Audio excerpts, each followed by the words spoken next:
Okay, welcome everybody. My name is Stephen Russell. I'm one of the counselors here at Bishop Blanchett High School. I've got students' last names L-E through R-I, and with me tonight is Brian Mullen. Brian, yeah, if you want to start your screen there, say hi to everybody. Hey everybody, as previously mentioned, I'm Brian Mullen. I have students' last names A through E. All right. And tonight we are going to be walking you guys through what to expect for senior year, what you can kind of see from your students, what we want you guys to be focused on as parents and guardians and family members of your seniors.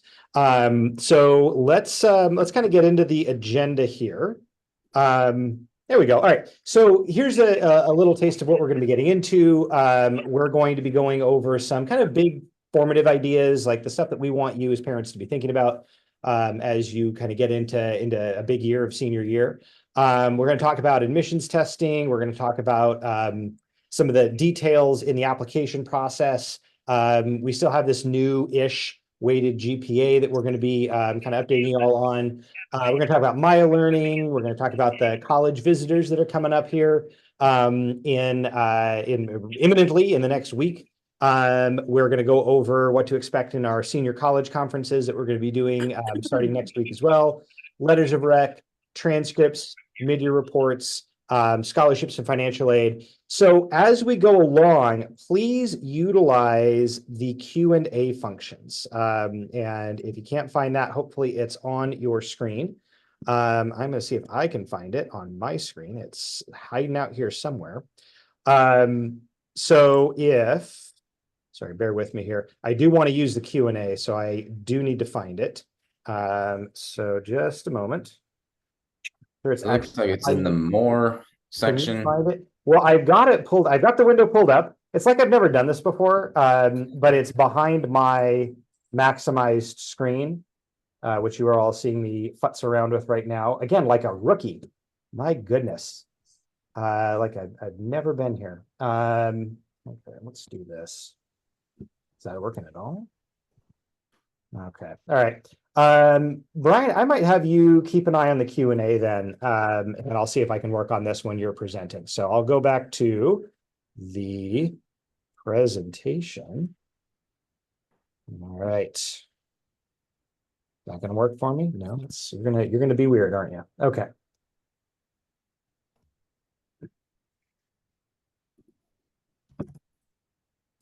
Okay. So yeah, let's get into it. So first off, just an introduction to the Counseling Center, reintroduction, hopefully. We actually have everybody back from last year in their same or similar roles, which is lovely. You've got your 4 school counselors divided by alpha group. That's Brian, myself. Aaron Camden has last names F through LA, and Heather Rave has RO through Z. And then if you have international students and you're working with them, that's going to be Jana Valenzuela Carden. And she handles all of those school counseling, college counseling roles for international. We also have our social emotional counselor, Miss Caitlin Covert.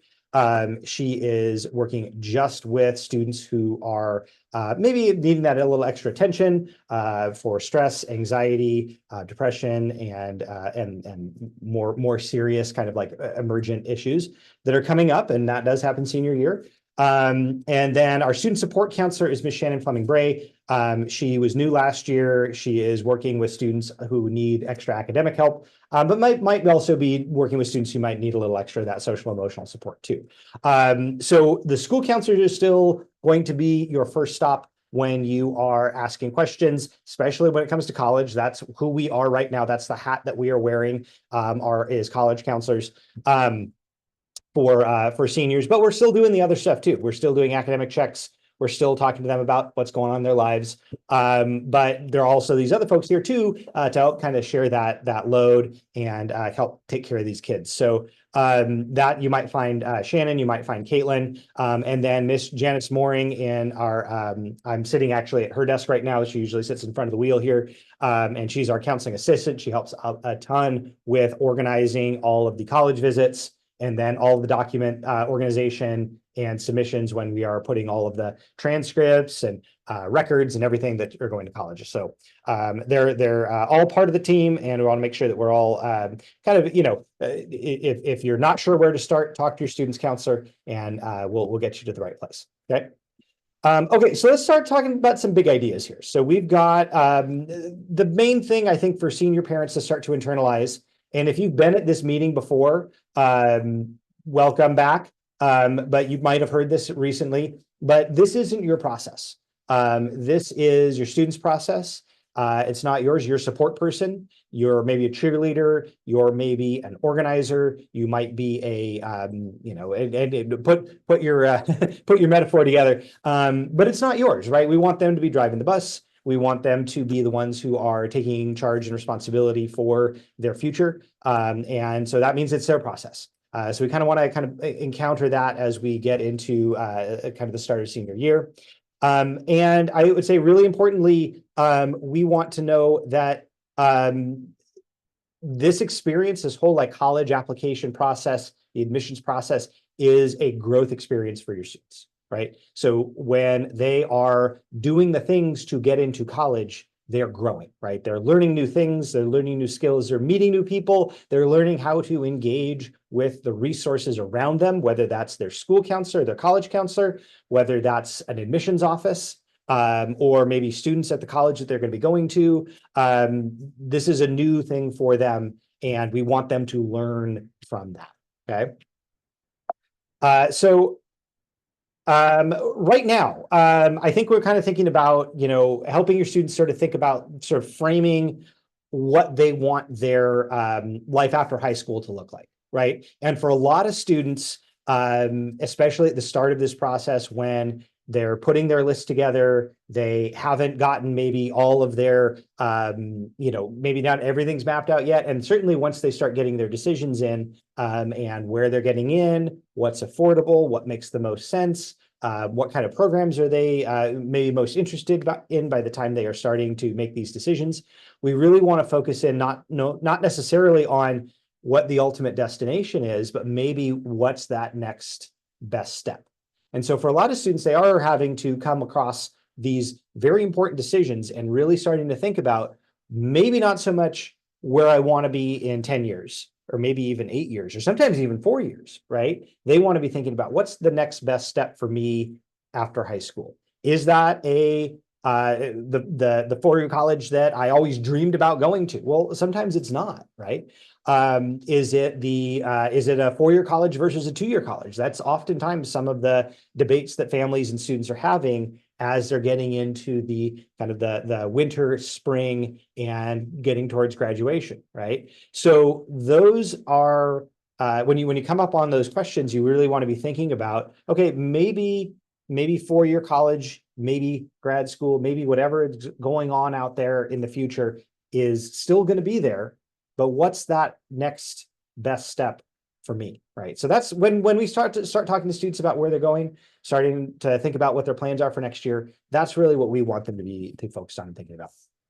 Okay, so how can you support your student? What should you be doing, knowing and embracing like that this isn't your process, right? So thinking about what that support would look like, we want to think about empowering, right? We want to think about independence. We want to think about, that independence with stability, right? And we know that things are going to be difficult. We know that things are going to pile up. We know that there are going to be challenges. There's going to be rejection. So everybody's got to get ready for that. Like very rarely does a student get into all of their colleges, right? You know that. So we want to make sure that we are encountering those difficulties, but we're not necessarily trying to eliminate them. We're not trying to remove difficulty. We're trying to empower to move through those difficulties, right? So acknowledge them and talk about what we're going to do next, okay?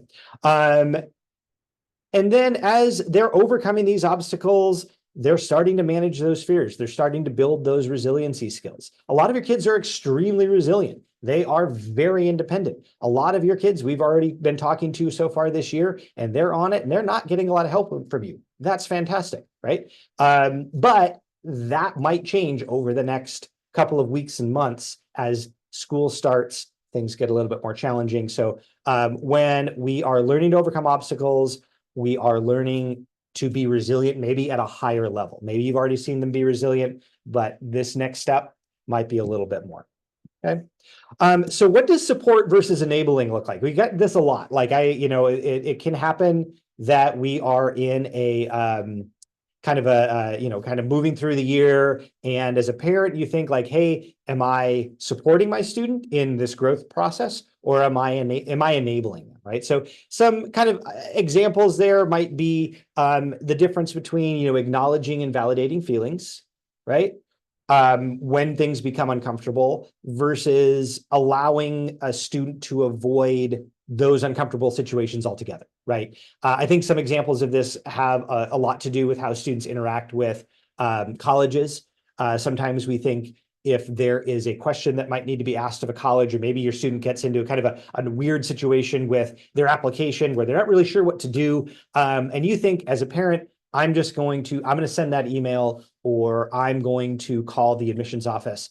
Don't do that, right? That is something that colleges expect that students are going to be able to do on their own. So you want to have them do that. You can coach them through it. You can acknowledge that, yeah, those phone calls, those emails can be hard to write. A lot of people don't like picking up the phone, right? It's not everybody's favorite thing to do, but sometimes that's the best thing to do when you have a question for a college, and that's something that you want to empower your student to do themselves, right? Healthy coping skills are always really important. If you're stressing out about this, they're going to be kind of picking up on that. So kind of managing and modeling that, those coping skills as you as a family are encountering maybe some stressful situations, versus, intervening and trying to, put too much of yourself into this process. And I think really one of the things that we see a lot is this, kind of trying to shield our students from natural consequences, right? And natural consequences might be, hopefully not missing a deadline, but that could be a natural consequence, right? So if you're coaching them and you're helping them and they miss an early action deadline because of whatever, right? That's a natural consequence. Maybe it's not the most significant consequence, but sometimes that happens. And maybe it's not your role to put yourself in front of them, right? And defend them in those situations. So those might be some kind of extreme examples of that, but I think it's good to start to think about those as a mindset, as kind of where am I coming at this as a parent? Okay, so how can we tell the difference? What are we going to do here? So we want to be thinking about what all is going on in your student's life. And I know that you probably have been thinking about this for a long time as parents of seniors. But something that I really think a lot about when we get to the kind of like when things are piling up and we're stress level is pretty high, we do want to be thinking about things like, is your kid getting enough sleep? Are they feeding themselves adequately? Are there other social stressors? It might not just be college. Maybe there's other stuff going on. Maybe it's not just those applications. Are they getting sick? Right. I think one thing I really noticed with my kids as they've gotten older is that I can't always tell when they're getting sick, but I can kind of tell with their emotional state, like, oh, maybe they actually, might be getting really run down. So really starting to think about, what is this challenge? Is this a challenge, something impossible? Is it difficult with help? Is it possible with time? Or is it not a problem? Really starting to categorize it with them, really thinking through, is this something that's within their grasp with a little bit of help? Is it something that they just need a little bit of time and space on, right? And then, really, you can or you can't do it, and let's kind of talk through what that's going to look like, right? So I think that's the, I'm just, sorry, my controls are blocking there we go. All right, I can do this. So trying to find space to validate those feelings moving forward, right? Finding wiggle room and, gray area, and helping them kind of navigate those weird spaces. That's kind of what we're thinking about here. Okay, I think I spent probably over my budget on this section, so we're going to move on just a little bit. So thinking a little bit about parents in the admissions process. So I talked about what the perspective might want to be here. So keeping the whole picture in perspective. Remember, your teenagers, even though they're a little bit older, they're that, frontal part of the brain still is developing, right? So you want to be the perspective for them and help them kind of see maybe some big picture things. The big thing, and I kind of mentioned this already, is you need to really resist trying to do things that kids can do themselves, right? That your students should be able to do on their own. And that's the things like I mentioned. The big ones are sending email, making phone calls, keeping them organized, doing, even though it seems like a little thing and you think, hey, I can take this off their plate because it's little, those are things that are important to this process. Encouraging them to take responsibility for their part in this process, which is, again, being in the driver's seat. So if you guys are having a meeting and talking about where you are, where they are in the process, where you as a family are, making sure that they're empowered in making those decisions for themselves. Making sure that they are, kind of being encouraging to come to these college visits that are coming up. The colleges are visiting Blanchette. We're going to talk about what that looks like little later in the presentation. If you feel, this last bullet point down here, if you feel that things are sliding off the rails, please encourage your student to come in and check with us first. We met with them this morning. One of the first things we talked about was needing to make sure that we see them in our offices, that we hear from them first before we get to the point where things are maybe rolling a little out of control, right?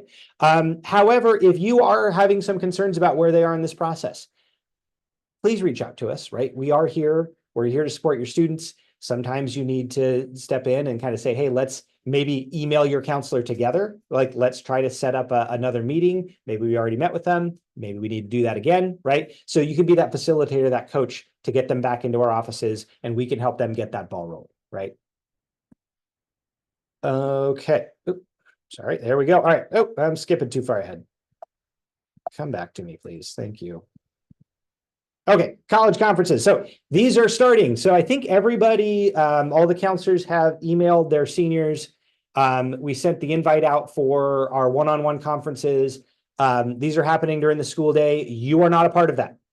We met with you in the spring, or parent, guardian, and the student in the spring. And we are moving into just meeting with your students one-on-one during the school day. We're budgeting 40 minutes. I'm just going to tell you, sometimes those are a lot longer. Sometimes they are not quite as long. But it would be good for you to kind of think like, okay, my student's going to have at least 40 minutes. If we need to have more meetings, we definitely will be doing that. So I don't want anybody to think we're just doing this one time and then it's kind of like, we'll see you later, right? No. Usually that meeting is a working meeting. We are not just going through and answering questions, but we are going to be doing a lot of actual hands-on work with them in that meeting, working with them on Maya Learning. We might even get their Common App open, but we're going to be going over their college list. We're going to make sure that they are on track with their deadlines. They know what they're getting into. They have a plan for making it through the next couple of weeks, next couple of months until we get to those deadlines. The big thing about this meeting is that we are, the counselors are the ones that have to add the students' colleges into their applying list on Maya Learning, which is how they request the transcripts to be sent to colleges. So if one of the things that on your students' to-do list is request transcripts or send transcripts to colleges, this is the meeting to do it in. All right. So that's how we're gonna run that. And this is just a way for us to make sure that we're all on the same page. We're sending the right materials to the right schools with the right deadlines. Your students don't necessarily have to know every single one of their deadlines. They don't necessarily have to know every single one of the schools. We might be adding schools later. We might be taking schools off. Again, that's just kind of part of the process. So if your student isn't really 100% sure on whether they're applying, that's fine. Encourage them to sign up for that meeting time, especially if they have an early deadline. So if you know, and they know that they have a November 1st deadline, if they have earlier, not super likely they would have an earlier deadline, but there's a possibility. Please make sure that they check their email and sign up for that time. Okay, so let's talk a little bit about the college visits that are happening this fall. We're going to have probably 110 to 120 colleges visiting Blanchette. They are admissions representatives that are here to meet with, maybe small groups of students, sometimes pretty big groups of students, depending on how many students sign up for those meetings. The sign up is in Maya Learning. Students have to do this. You as parents cannot do this. They can only do it through the student access side of Maya Learning. They should do it 24 hours in advance. We would really, really like that to happen. It does, the signups do close 24 hours in advance. If a student's kind of frantically like, oh, I didn't realize that this college was coming, that's fine. Have them come in the morning. We'll figure it out.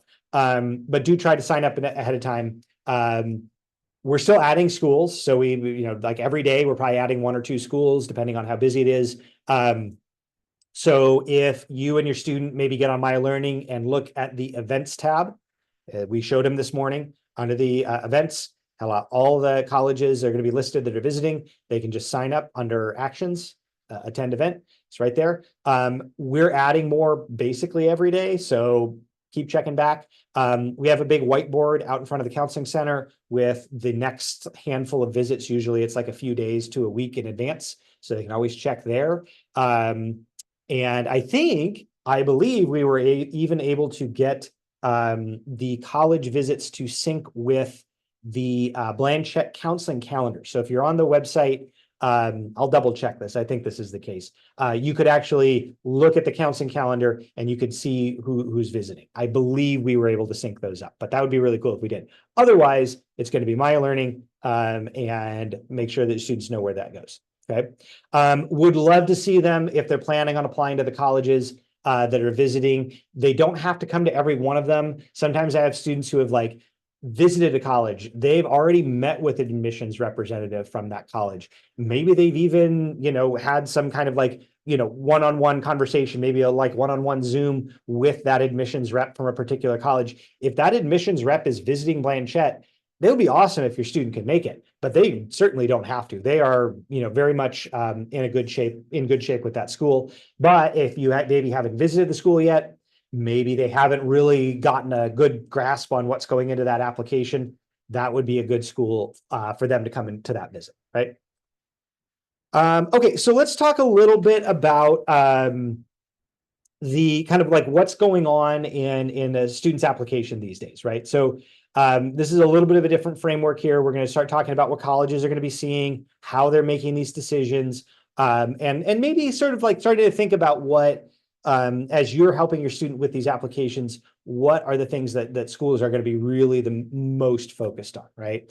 So we have another slide on test scores. We're going to come back to that, but we're still in a test optional environment for the most part. There are a very small number of schools that have gone back to requiring an SAT or an ACT. They will tell you on their website they are generally the very most competitive and selective colleges in the country. Although that being said, there are a lot of very selective and competitive colleges that have gone to test optional forever, right? So we're starting to kind of see that kind of come back into play. However, again, very broadly, test scores are still optional, but we're going to cover that here in just a second. Colleges, by and large, still maintain what's called a holistic review of an applicant, meaning that they're looking at the whole student. They're going to be looking at their grades, obviously. They're going to be looking at their resume and their essay and the other factors that go into that student's application, and they're going to put that all together into what they're going to call a holistic review of that applicant. Within that review, though, the most important factors are going to be the student's grades in their academic core classes. So that's English, math, science, social studies, and language. So those 5. A lot of colleges aren't going to be looking at your theology grades. They're not going to be looking at your PE grades, your art, business, tech grades. They might see those, they might not, but really they're going to be looking at those core classes. They're going to be looking at a student's weighted and an unweighted GPA. I've got another slide on that, and I'm going to talk a little bit about what those differences are and what a college might see in those two numbers. So there are going to be looking at the grade trend, right? Of what has that student done over time? Have they increased their grades? Have they maintained their grades? Have they added rigor to their schedule? That's another big one. Have they added in harder classes as they've gone through high school?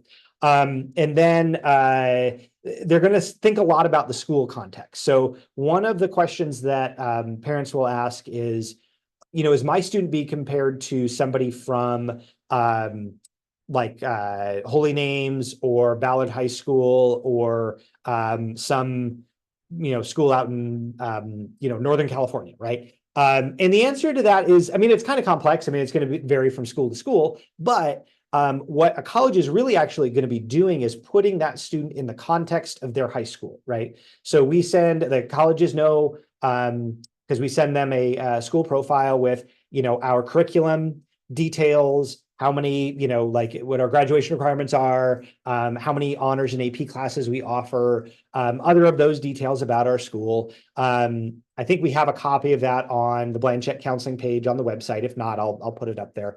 I think it's on Maya Learning as well, under Maya Drive. And so they have that context. So they're going to see, okay, this is what this school offers. This is the kind of school this is. This is a college prep high school in North Seattle and in this zip code with these kinds of students. These are the size of the classes. This is what's offered, right? And there's some other context things in there as well, but that's going to be something that's a big piece of it, right? So they're going to be comparing your student to, kind of what's going on in their high school, right? And what what that class looks like, and what that school looks like, that community. So that's a big piece of it. Like, it's not necessarily going to be apples to apples, oranges to oranges across high schools. It's actually going to be, hey, where did you go and what did you do at that school, right? How well did you access challenging courses that were available to you? They're going to use that student's grades as context as well. So they're not necessarily going to be looking at saying like, hey, you should have been in, AP calculus, but you started in algebra 1. They know that that's not the sequence that we have. So they're not going to, they're going to put that in context as well, right? So that's the context that we're using when schools talk about that and when we talk about that. And then the essay is a big one. Personal statement essay is huge. As colleges have reduced the emphasis on test scores, they have increased the emphasis on things like the personal statement and the student's resume, right? That's another one. When I should have mentioned that in a holistic review, it's going to be that activity list, that resume. So the personal statement is a pretty big factor in that as well. And I think I have a slide on that, but we're going to talk about that here in a second. So diving into some of these components here. So again, test optional admissions. I'm going to kind of go backwards a little bit. The difference between test optional and test blind. So we're going to clarify here and sort of think about this because we are going to talk to your students about it when we sit down and meet with them to go over their college list. So a test optional school might review test scores. They might not. Okay. If the student's score is in the top, let's say 25% of what that school has historically admitted, that will be a school that might use that score if it's in that top 25%. If it's in the middle 50 or the bottom half, that's going to be a school that might look at that score, but it's not going to hurt you if it's low, but it's certainly not going to help you, right? That's a test optional school. Test blind will not use scores at all. Okay, so the great example of that is the University of California or California State Systems. No state school in California can even use standardized test scores in their admissions process. So that's a test blind school. They're not going to look, you can send the scores in, they won't be looking at it. There is a question often about, what happens with merit awards for those schools that are test optional. Will my student receive merit if their test score, if they don't have test scores, is going to hurt them? Now, that's a very school by school answer. And I've heard somewhat different answers from different colleges. So I'm kind of hedging here because there is a lot of variability there. However, very broadly, if a college is test optional for admission, they're going to be test optional for their own merit awards, meaning that they won't require a test score for a merit award if they didn't require it for and they don't review it for admission, right? There are, again, there's some nuance here. There's some gray area. Can be a case by case thing. I would suggest checking that out. That might be some research you can do. Might be something your student would want to do. Put that on their to-do list. But that would be the case where if a school is test optional and your student has a pretty strong test score, yeah, let's have that score sent in. But I don't know if it would make sense to need to have just generate a test score in order to be eligible for merit awards. That's not really what we're talking about. Okay, so again, a lot of gray area there. That's something to start to research a little bit with those test score or with the individual colleges. Okay, so this should hopefully be kind of review for folks, but if not, so students can self-report their scores on an application, but they will still have to have those scores sent directly from the testing company if they want them to be considered. So they would have to go back into their account for College Board or for ACT and have those scores sent to the colleges. One thing that kind of gets a little confusing for some students is if they report that they will be taking a test or report that they will be submitting scores, a college may wait to read their application until they get those scores. So if the student self-reports them or says they're going to take a test and then doesn't send those scores in, it could delay the decision from the college. So again, that's something that we'll talk to your students about when we sit down. We're going to talk about test scores. We'll talk about where theirs are. We'll talk about what they should do about it. I would say normally in the last couple of years, it's been pretty clear what a student should or shouldn't do with their scores. Just once you sit down, you start looking at their grades, looking at the colleges they're applying to, thinking about where their strengths are. That's going to make a lot more sense. Okay. So let's talk about GPA, weighted GPA. Just to clarify here, sip of water, just a moment. Okay. So we have a weighted GPA. We do not rank students, so students will not receive a rank, but we do report both a weighted and an unweighted GPA. The weighting policy is up here on the board. You can read it. But the way this works on a transcript is the student's going to have a cumulative weighted and a cumulative unweighted. Both of those scores are going to be reported to colleges. There's going to be a weighted and unweighted GPA by semester as well, so they have that context. Colleges, if they want to see a particular GPA, they will ask for it. So if they say, just show us your unweighted GPA or show us your weighted GPA, they will ask for that specifically. If they just ask for a GPA, I would suggest giving the highest GPA the student has. So that would probably be their weighted GPA. Well, it would definitely be their weighted GPA, or they might be even. And that's what you would want to report. If your student has any questions about what to report from their GPA or how that looks to a college, that's a great question for them to come in and talk to us about. Okay, a little more on this. And Brian, feel free to jump in. I cannot remember what slide I'm on, but you're going to come in here in a moment. But I'm just going to keep going until you interrupt me, okay? You let me know if you want to tap out. No, I was waiting until we moved on to the essays portion, but there we go. Okay, well, I'm going to let you pick up on essays. Thanks for the reminder. I got it. Okay, so let's talk a little bit about these deadlines. So just to kind of clarify some terms, the two big deadlines, actually three really, when you start thinking about it, that we're thinking about are early action, maybe early decision, and then what we have is like regular decision. I'm going to talk about kind of three of those buckets. So early action is going to be a deadline where a college has an option to apply earlier, right? That might be November 1st, November 15th. You can apply to as many colleges as you want through their early action application. Early decision is binding. You can only apply to one college early decision. Some colleges have started to go to an early decision 1 and 2. So that's a little bit of a nuance there. Again, that'll be stuff that we'll talk to your student about as we're having those meetings with them to clarify what their deadlines are. But keep an eye on that. Generally, students who are in good shape with their application, number one, like they're ready to apply, and they are ready to, or they're in kind of what we think of as like competitive for admission, meaning that, maybe not that they're likely to be admitted, but they're a good candidate for admission, right? They're not going to be at the bottom, maybe let's say 25% of that college's GPA range.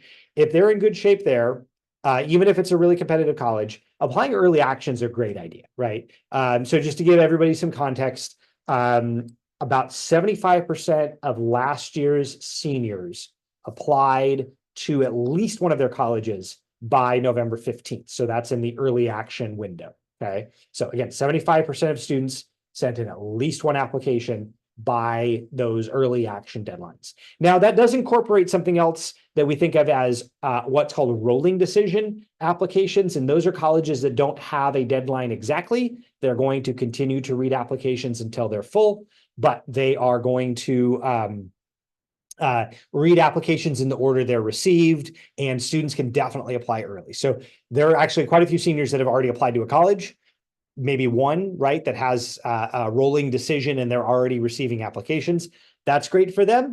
That's awesome. They're probably going to have some more applications that are going to be due a little bit later. But that's kind of those are the, I guess, three big buckets. So there's the early action, early decision, and regular decision. Again, a little more context here. I know we had under 10 students last year apply early decision. It was like 5, maybe 8, not that many. So I don't want anybody feeling pressured to apply early decision unless they feel like that's in their best interest, right? And we'll have a conversation with them about that. Counselors have to sign off on early decision applications. Students can't just accidentally apply early decision. It is binding. Colleges take that commitment very, very, very seriously.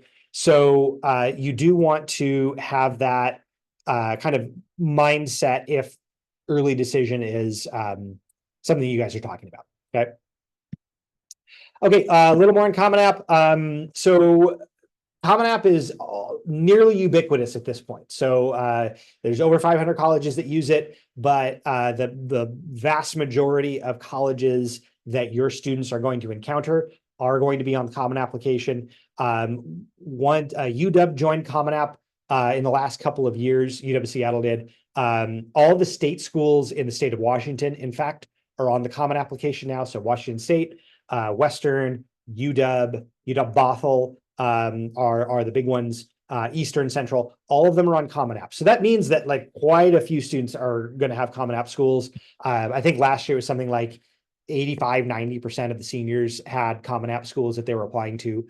So if your student hasn't started the Common App yet, I would sit down with them, look at their schools, start thinking about whether or not those are schools that are, they're going to apply to. But then, that might be good to start moving on starting that application. It's a pretty long application. It's pretty involved.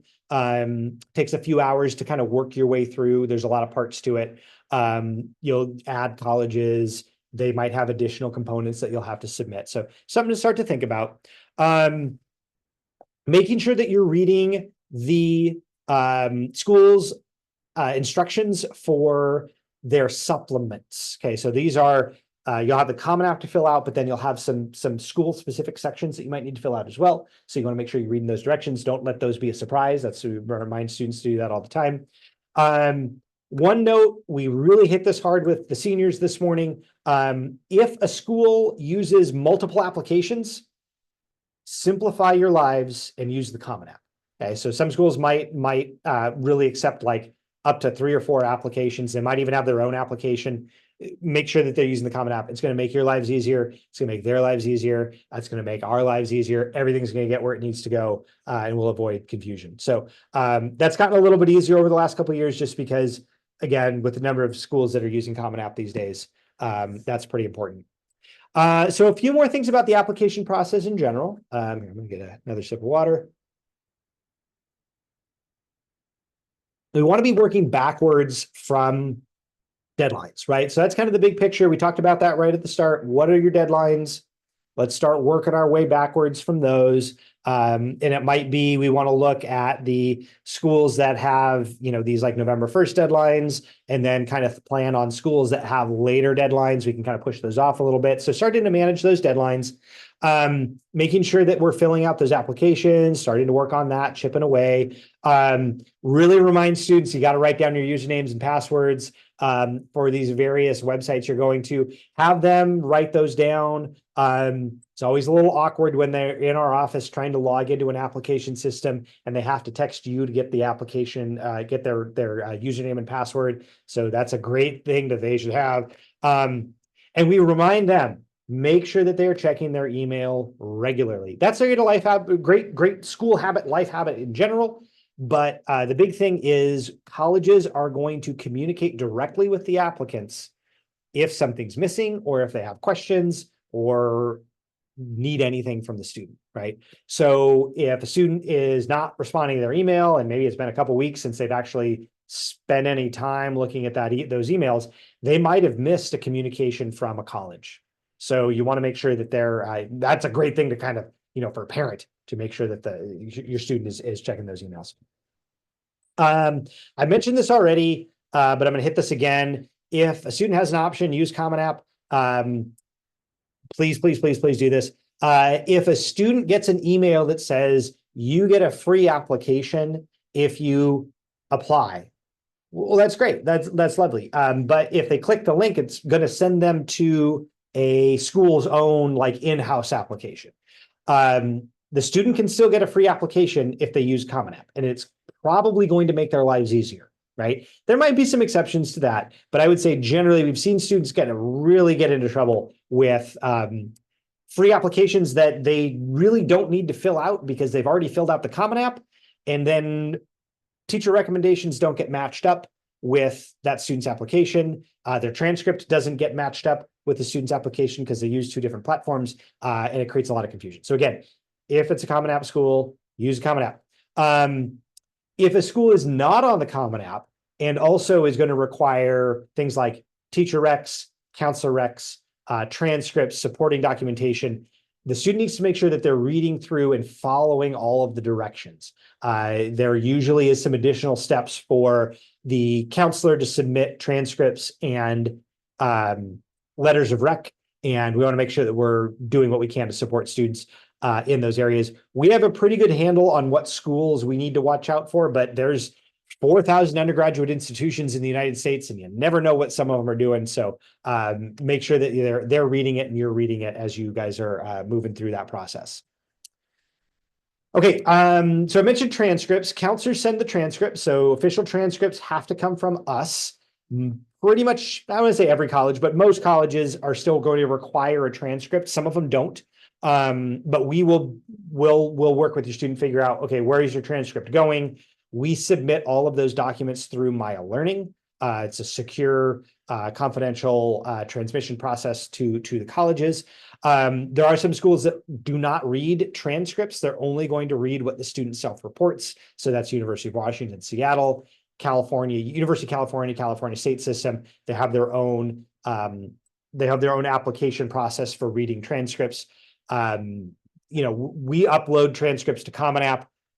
Common App schools are going to download them on their own, and we will submit directly to any other college that will receive a transcript. Okay. There is a transcript release. I think pretty well, not everybody, we're getting over half of students that have done the transcript release. We'll let them know if they need to do that. That's just us having permission to send their records to the colleges that are on their list. So if they get that reminder, that's what that is. And again, they're going to request their transcripts in their one-on-one meeting with us. There's no other way to do it. That's intentional. We want to sit down with them. We want to make sure that we're all on the same page with what is going where. If your student's getting concerned about that, just have them come in, talk to us, we will figure it out. Okay, Brian, I'm going to turn it over to you. I'm still sharing my screen, so I will keep hitting the buttons for you, but I'll let you jump in here and we're going to get into some essay and personal statement stuff. Absolutely. You want to keep sharing and not just... I am going to keep sharing, yes. Okay. But I'm going to turn my video off. Get rid of that. All right. Excellent. So college essays portions, sometimes called the personal statement, and kind of interchangeable, but the main essay, the 650 words or so, really your students' opportunity to separate themselves from the pack. As we were telling the kids today, the colleges are going to see your grades. They're going to see that you've worked hard and you've done great and you've been in all sorts of extracurriculars and done cool stuff. And that is all excellent. But unfortunately, everybody did some cool stuff. All the kids that are applying to these competitive colleges or these great schools that you want to go to also got great grades and did good stuff. So we need to separate ourselves a little bit by showing what makes us different, kind of an opportunity to show our actual personality here rather than just grades and activities. So first step, if we haven't already, let's get started. Just getting a draft done, getting something down on paper is a great place to begin. It can kind of be like a free flow of ideas. There's not a ton of rules and regulations about exactly what has to go into it. We want to make sure that we're answering the prompt I have told my kids to just go for it, start with something, write down a cool story, and then we'll work backwards from there, and we can kind of edit it and make it fit one of the prompts. There's 7 in the Common App, and they're pretty broad. So as long as we start with something and get going on that, awesome. Most probably started over the summer, or at least we told them to. So maybe they've got something right now and they want to kind of hone it into a college essay. We are all available to have them send it to us and have us have a look, read it over. I know a lot of the English teachers would love to have a look as well. And then frankly, you can get just feedback from anybody, like any adult in the kid's life that we trust to read a paper and have a informed opinion, can go ahead and read it and see if they sound interesting, see if they sound like they're writing at the college level, and if anybody has any ideas of what can make it stand out a little bit more. This is really become an important part of the process, and started to take over more weight in the process in recent years when schools have moved away from test scores and that kind of stuff. They've even moved away from letters of recommendation from teachers and from counselors, and it has become much, much more about how can this student, this young person, represent themselves. And this is the main opportunity to represent yourself. They're going to have the supplemental essays as well, but this is the longest one. This is the big one. I can go to the next one here. Thank you. All right, on Maya Learning, there's a couple main things that they're going to do. Previously, like they've had access to it for maybe a year and a half now, since the middle of the sophomore year, and it's always been a tool for them to do some research, to see what's out there, to learn a little bit more about themselves, maybe what they want to do after high school, what they might be interested in. But now it's kind of going to start to morph into the tool that we use to monitor all their applications, to keep it in one place, and to, like Mr. Russell said, make sure that we're all on the same page and know where we need to send the documents. So first step, we're going to complete Common App matching to My Learning. That's just as easy as clicking a button and signing in. We would love to have the students done with that before they meet with us, but it's easy enough to handle in the meeting as well. And once that's done, My Learning and Common App can talk to each other, and My Learning can let us know where they're at in terms of completing applications, and it just makes everything flow really smooth. Then there's the letter of recommendation surveys in My Learning that gives the counselors the opportunity to learn a little bit more, maybe something that hasn't come up yet, that when we've dealt with them in past years, or something that happened over the summer, or just some more stuff that the students want us to know about that we can include in our letters of recommendation if they're needed.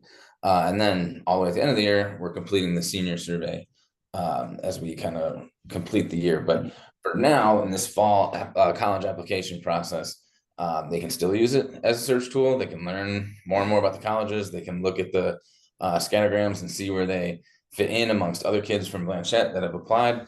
But they really need to stay on it and make sure that they've got all the schools that they're applying to moved over. And the only way to do that is to talk to us. All right, letters of rec from teachers. These are I always read this backwards, but these are the deadlines, possible deadlines that you're going to need to apply, and when the corresponding deadline for when you need to get everything that teacher needs from you to write a letter. So if you have a deadline of November 1st, you have to make sure that teacher has everything that they need from the student by October 15th. Okay, so most kids should probably have gone and talked to a teacher already, but there's still time if they want to, right, or if they need to right now. They should have one person definitely lined up, and that teacher probably agreed last spring, maybe right at the start of this school year, that yes, they would write a letter for them, and they might have said, I will send you an email with a questionnaire. And they might not have, but right now is a great time to double check with the teachers that have agreed to write you a letter. Hey, do you have everything you need from me? I'm starting to look at my applications and I'm seeing that I got some deadlines coming down the pipe on November 1st or 15th or whenever those deadlines approach, and just kind of double checking in with that teacher, keeping yourself top of mind, and just, in a real professional way, making sure they have everything that they need from you so that they can write you a really good letter. I had a kid ask me a question today in our presentation to the seniors. What if I feel like I kind of messed up my relationship with the teacher since I last asked them? And I said, well, that's a great opportunity to check in with them, go have a conversation. And also we can go ask another teacher too. These are the deadlines that we need to meet in order to do that. All right. Like I said, those teachers might ask, they might have a form that they like to have filled out if they've been doing this a while and they know what they need. If not, we can always help them by what we've got on My Learning that gets done. You will see in Maya, as we move the schools over to considering from the main page, you can see how many teacher letter of recs are necessary. So if you need 2, we will be selecting 1 as the primary and 1 as the secondary.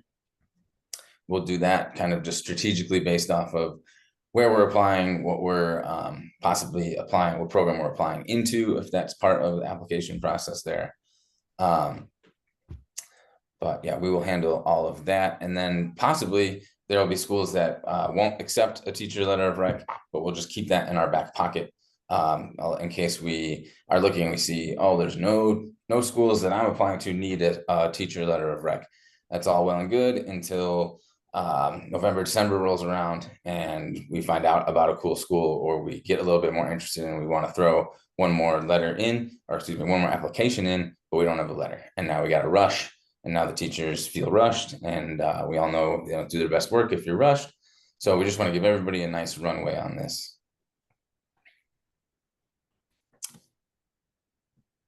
All right. Oh, I started to talk a little bit about this, but there are going to be some schools that need 1, some schools that need 2, some schools that won't take any, some schools that might take 1 but don't require it.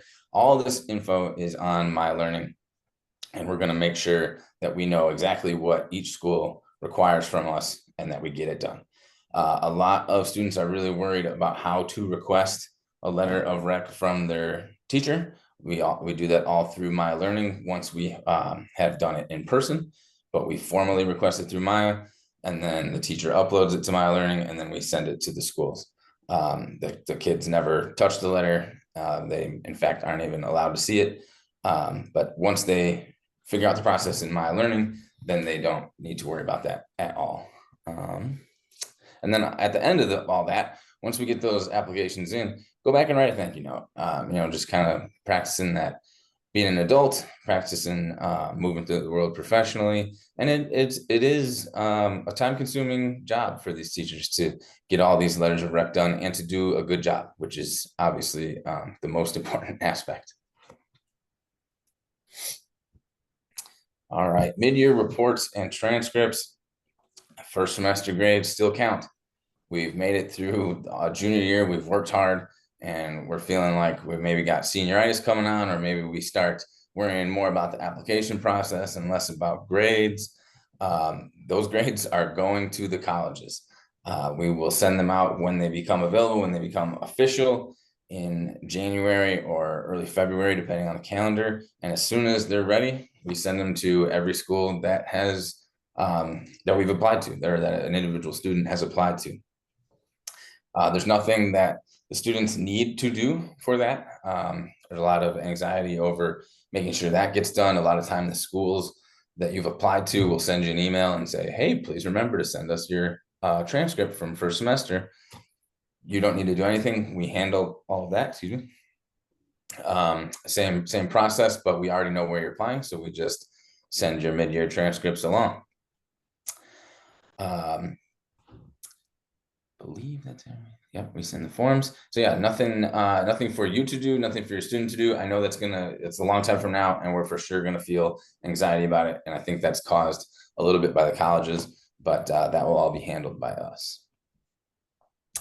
Okay, scholarships. Once we've conclude our application process, or maybe even while we're doing it, if we've got that kind of multitasking ability, we can move to the scholarship search. How are we going to pay for this? If we found an excellent school that we want to go to, but we all know that they cost money, and some more than others. So we've got lots of scholarship resources for you in My Learning. There are some, that's ML there.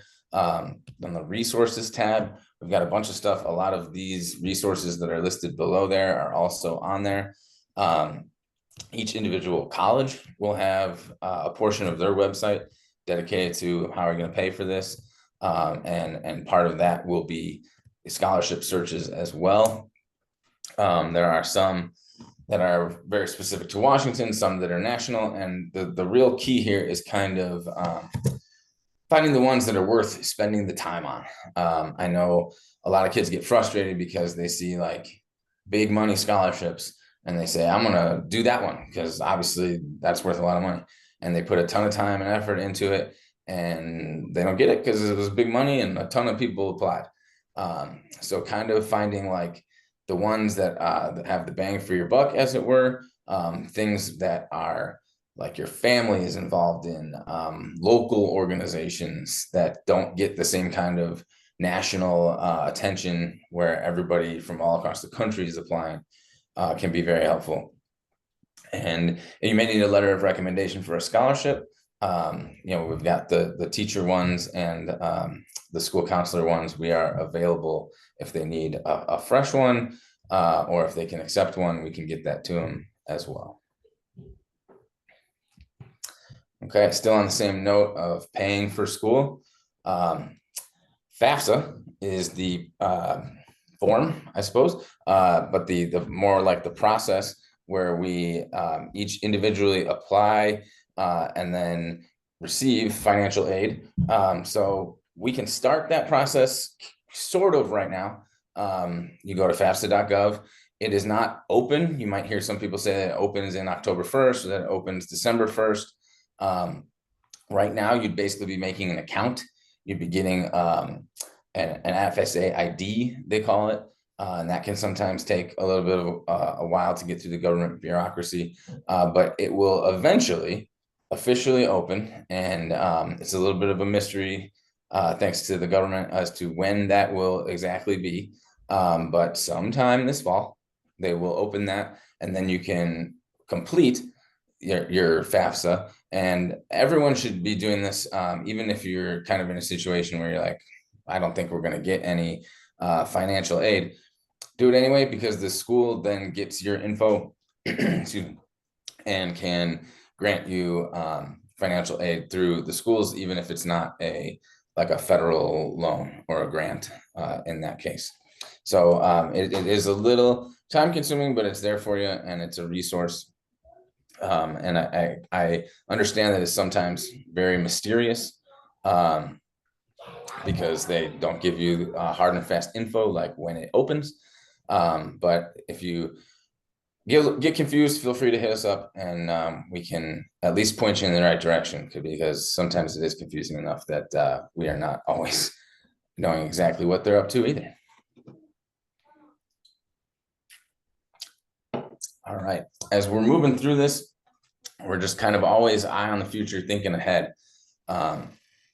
We're checking on My Learning as much as we can frequently. I answered an email in the chat about checking emails and just making sure we're building that skill as young people of staying on top of that kind of stuff.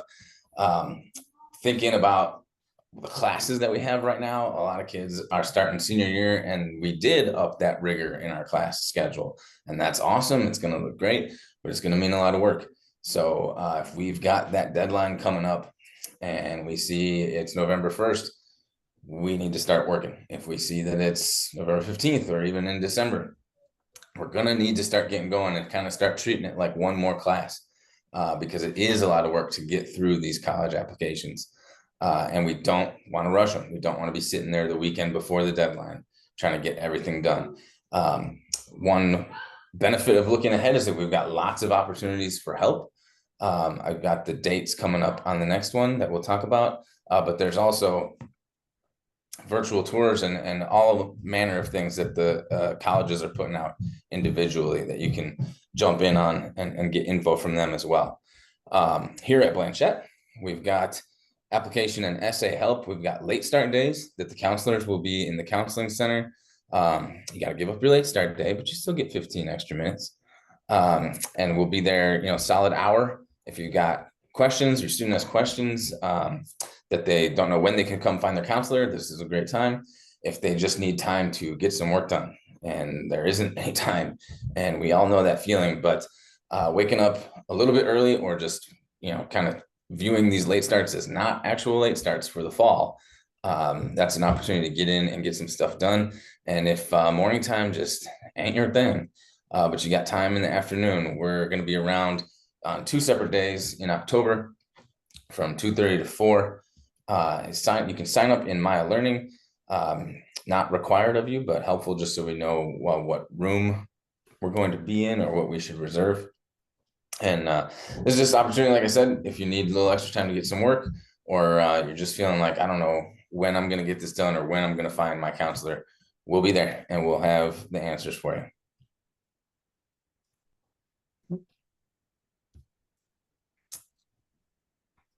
All right, and kind of rolling it all up here. What matters most in the college application process is staying organized and following the directions and meeting the deadlines.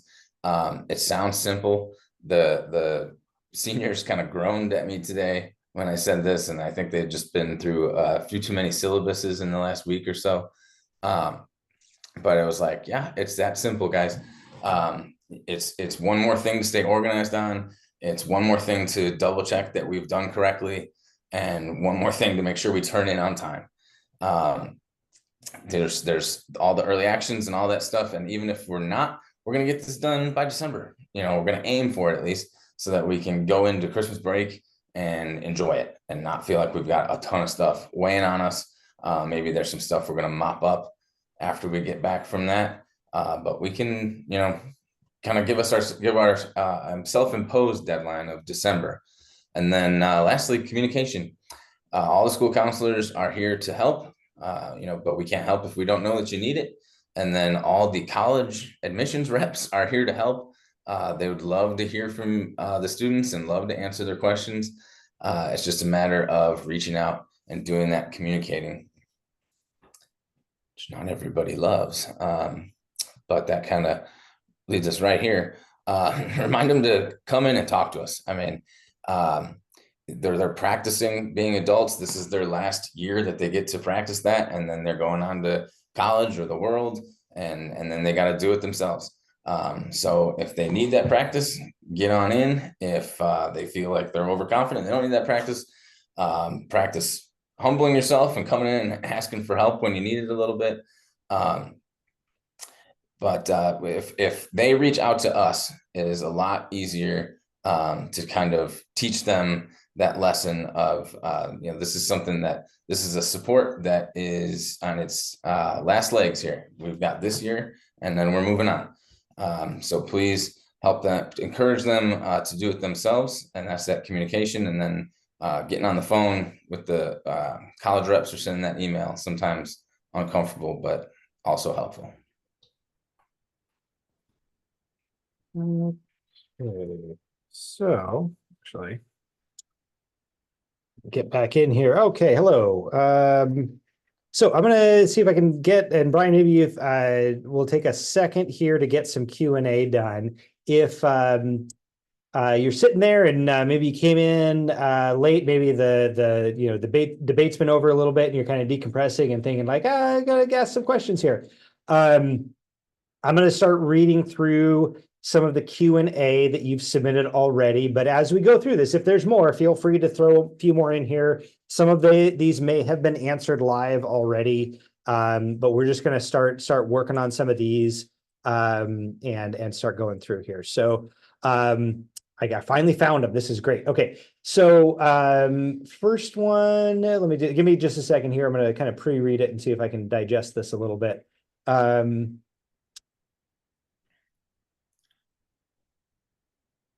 So the first one, just to kind of, I'm gonna elaborate a little bit on what we were talking about when we're talking about like school context and weighted versus unweighted GPAs. So the question that was asked is the like how are students AP and honors classes factored into that school context? And that really has to do with what's available at our particular school. If you think about it this way, we offer, I believe, 25 honors and AP courses. And the most a student could possibly take is something like 15 or 16. So colleges have that context. So if a student's taken, let's say, like 10 honors and AP classes over the course of high school, college is going to look at that and see that as a very strong course load, right? And then stepping down from there, if a student has increased the amount of rigor, increased the honors and AP courses they've taken over the course of 4 years, that's something that colleges are also going to look at, right? And it's not necessarily that there's good context and bad context. Like context is just context, right? And they're going to look at that student as an individual, but they're also going to know what was available at your school. And so one of the things that when we were talking about things like forecasting and picking your classes, if anybody ever came to one of my forecasting presentations, this is what we were talking about, right? When we were talking about making sure that you're taking a challenging course load that's balanced, appropriate for you, right? That is, but also is something maybe that you're growing into, right? So if you're taking maybe harder classes every year and you're handling those really well, we want to make sure that you're continuing to challenge yourself, right? Again, appropriately with balance. That's what colleges are looking at too. That's kind of why we have that advising, so that we're preparing them for this part of the process, right? When colleges are looking. So I know it's we're getting into some gray area there. I know, but I kind of want to throw that out and introduce that. If your student has questions about that, that's a great thing to maybe write down and have them talk to their counselor about in our meeting, because we can definitely take time to look at their transcript with them and talk about what a college is going to see on their transcript, how they're going to look at them, and what they're going to evaluate. I can kind of summarize the next questions for you so Sure. that you don't have to read them. In Maya Learning, when we're looking at the scattergrams and we're looking at the individual dots from past years, some of those dots are from when GPAs were not weighted. So those are going to be unweighted GPAs. Are the dots from years when they were weighted? Are those unweighted, or are those weighted GPAs? That's a great question. So every dot in Maya Learning is unweighted. So that's just how Maya Learning has those scattergrams set up. I think in the next couple of years, as we collect more of our kind of like we have weighted GPAs for a little bit longer, we will eventually switch those scattergrams to weighted GPAs. We just don't have quite enough data yet, and we've kind of looked at it with Maya Learning. So it's, when you look at those scattergrams, it's still going to give you that ceiling. That's okay.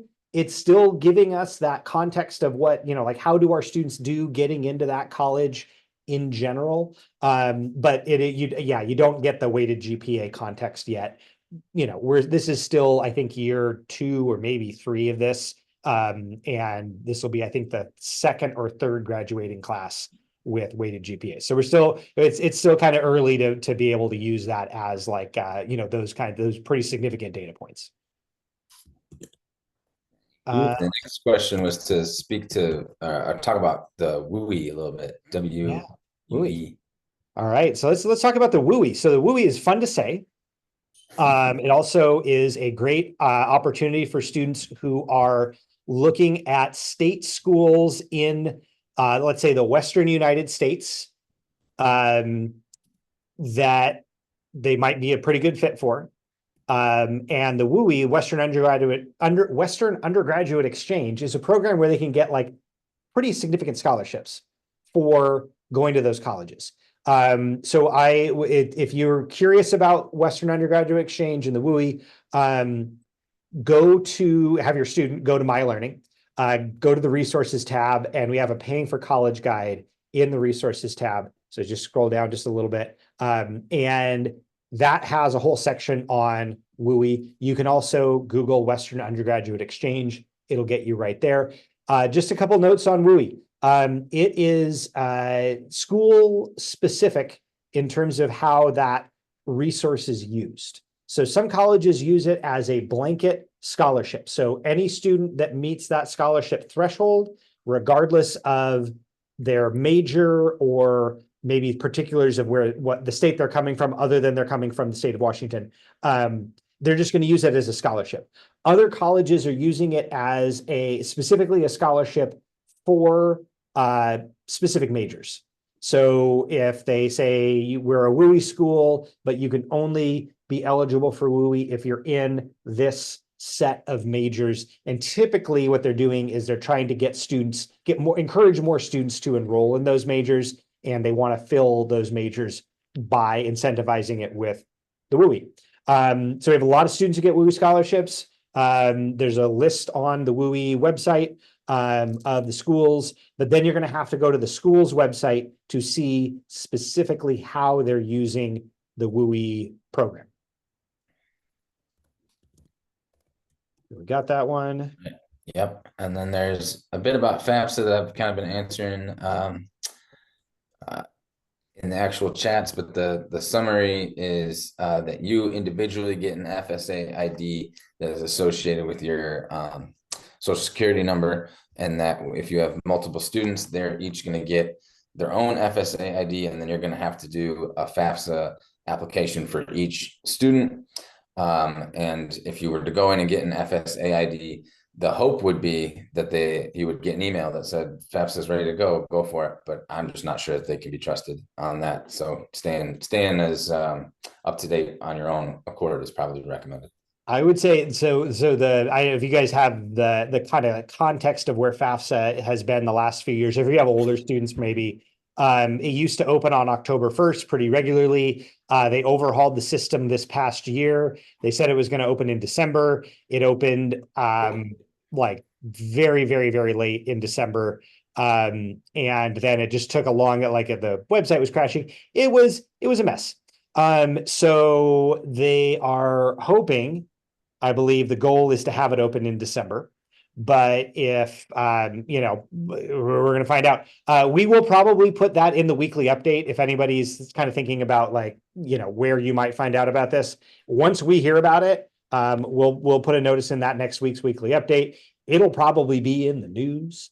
Blogs, podcasts might pick it up. I don't know. It's going to be, it's kind of sensational right now. It's like, when's the FAFSA going to happen? So we're all in the same boat.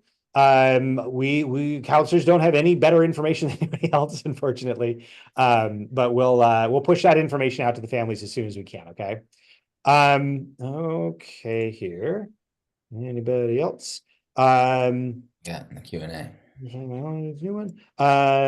I have so there's a question, I'm going to elaborate a little bit on FAFSA.